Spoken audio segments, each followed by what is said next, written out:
Dear student, आज की class में हम लोग स्टार्ट करने वाले हैं सेंट्रीफ्यूगल गवर्नर के पहले type, that is pendulum type.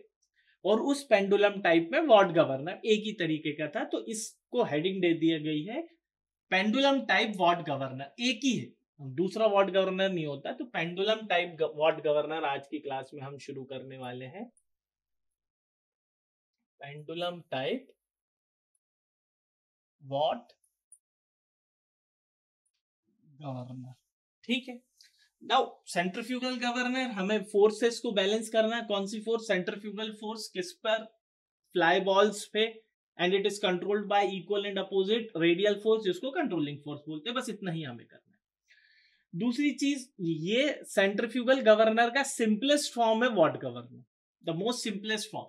और ये हम लोगों ने थ्योरी ऑफ मशीन में भी देखा था कि जब भी कोई भी कंपोनेंट, मैकेनिज्म, मशीन पहली बार बनती है, उसको सिंपल नाम ही दिया जाता है, ठीक है। जैसे पहला मैकेनिज्म बना तो उसको मैं सिंपल मैकेनिज्म बोलने लगा हूं, एंड देन सिंगल स्लाइडर और वगैरह वगैरह हम लोगों ने कार्यक्रम किया।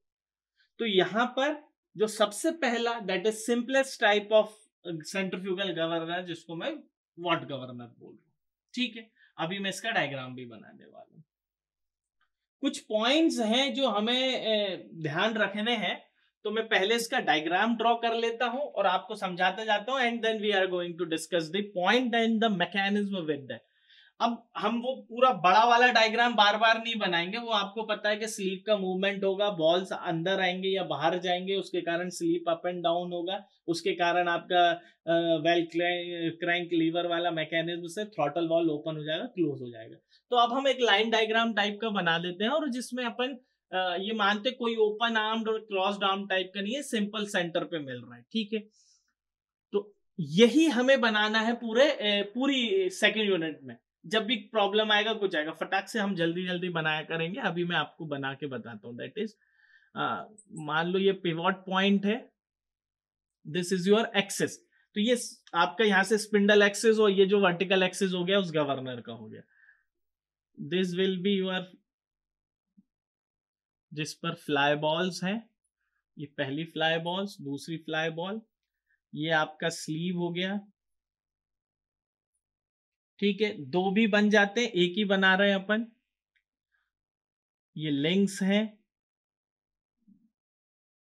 That is connected to this. यहां पर this point is O and P, both are the same, O and P। क्योंकि जब ओपन आर्म्ड और हम लोगों ने क्रॉस्ड आर्म में देखा तो P पॉइंट्स डिफरेंट है, बट यहां पर दोनों सेम है। तो that point is P and O as well. अभी O लिखते हैं इसमें, ठीक है।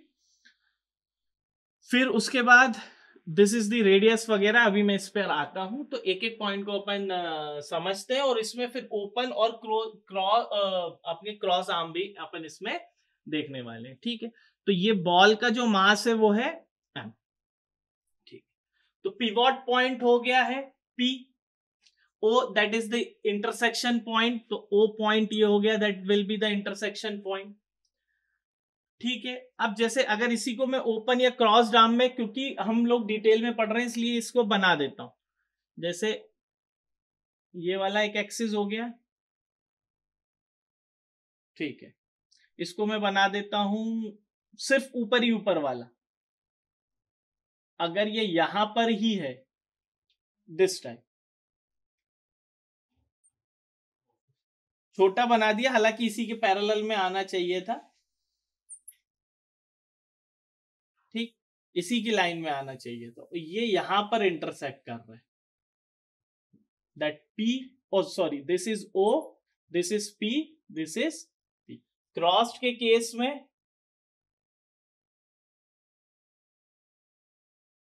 दिस टाइप का, और these walls are in that. Height क्या हो जाएगी? That is height and radius will from here, ठीक है।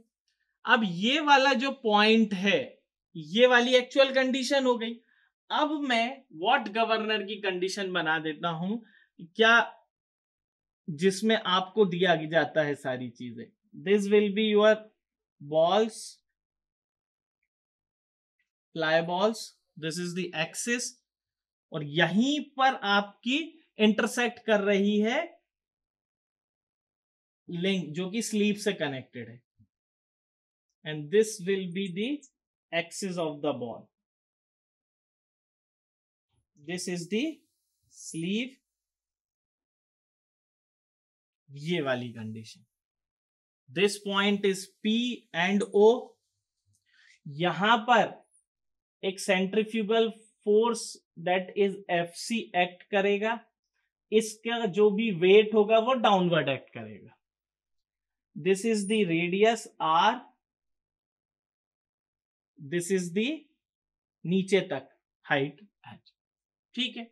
Now mass of the fly ball that is M.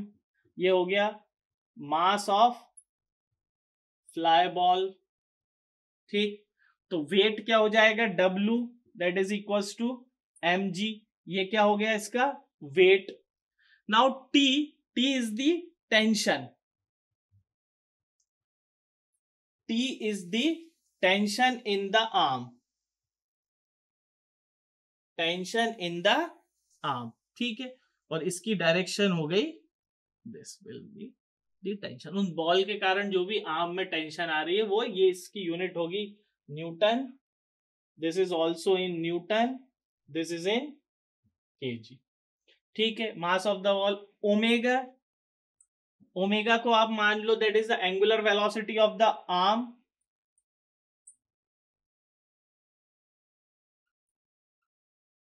Angular velocity of the arm and ball. ठीक है. About the spindle. R हो गया आपका रेडियस. ये already we have discusses. R is the radius. पहली बार सिर्फ इसलिए लिखवा रहा हूं ताकि डेरिवेशन में याद हो. ये सब चीजें सेम रहने वाली, बार बार अपन नहीं लिखेंगे इसको. R रेडियस जो कि मीटर में रहेगी. H will be the height. ये भी मीटर में रहेगी. ठीक है. FC. अब हम फोर्सेस का देख लेते हैं. That FC is centrifugal force. इसकी यूनिट क्या होगी और इसका रिलेशन क्या होगा. हमेशा होता है mr ओमेगा स्क्वायर न्यूटन में. ठीक है. हाइट हो गया. अब इस पे कौन कौन सी फोर्स लग रही है ये देख लेते हैं. फ्री बॉडी बना देते हैं इस बॉल का. तो यहां पर जब हम इस बॉल का फ्री बॉडी बनाएंगे तो इस बॉल का जो फ्री बॉडी बनेगा उस पर 3 तरीके की फोर्स लग रही है. ठीक है. 3 तरीके की फोर्स कौन कौन सी हो गई. एक हो गई टेंशन हो गया, एक हो गया सेंट्रीफ्यूगल फोर्स हो गया, और एक हो गया W हो गया. तो जो टेंशन है that will be the weight of the arm को मैं नेग्लेक्ट मान रहा हूं. नाउ अब मैं जो इसका P एंड O पॉइंट है बॉल के, चलो FBD बना ही देता हूं ना ताकि कंफ्यूजन ही मिट जाएगा. ये बॉल है जिसका कुछ मास है. यहां पर W एक्ट कर रहा है, यहां पर FC एक्ट कर रहा है, और इस एक्सिस के अबाउट T एक्ट कर रही है टेंशन, और ये पॉइंट है O. ठीक है. That distance is from here. This is R, this is H. तो मैं क्या कर रहा हूं, taking moment about point O. O के अबाउट में मोमेंट ले लेता हूं. तो देखो ये तो इसी की लाइन ऑफ एक्शन पे है, इसी की लाइन ऑफ एक्शन पे है, तो T का इफेक्ट तो नेग्लेक्ट हो गया.